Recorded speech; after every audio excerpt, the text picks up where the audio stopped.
მუსლიმები დღეს ყურბან ბაირამს ხელშეწირვის დღესასწაულს აღნიშნავენ. საზეიმო მსახურება თბილისსა და რეგიონებში მოქმედ ყველა მეჩეთში შესრულდა. ყურბან ბაირამი პრემიერმა მუსლიმებს თბილისში მიულოცა. ირაკლი ღარიბაშვილს საქართველოს მთავარმა მუფთმა საჩუქრად ყურანი გადასცა.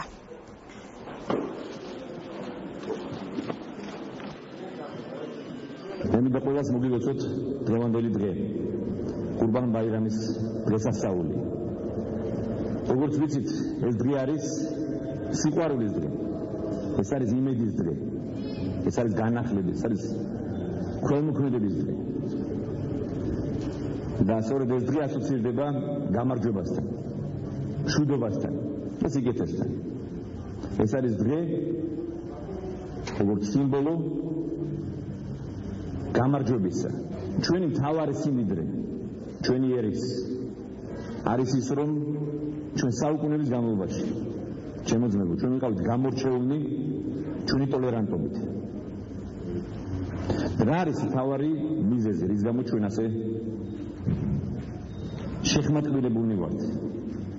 ეს არის ჩვენი ურთიერთპატივისცემა, ეს არის სიყვარული.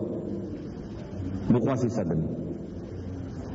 ეს არის სიყვარული, რასაც გადაგებს ისლამი, ქრისტიანობა. ჩვენ გვაქვს უნიკალური ტრადიცია. ამ მხრივ საქართველო არის უნიკალური ადგილი, ვინაიდან ჩვენთან საუკუნეების განმავლობაში ცხოვრობდნენ ძმურად ქრისტიანები, მუსულმანები, ებრაელები, კათოლიკები, გრიგორიანელები. ყველანი, ანუ ყველა რელიგიური კონფესიის წარმომადგენლები, რომლებიც ერთად ვიზიარებდით ჩვენი ქვეყნის სიყვარულს, ურთიერთპატივისცემას. ეს არის ყველა მუსლიმების წმინდა დღე. დღევანდელ დღეს ტარდება ქალაქ მექაში პილიგრიმების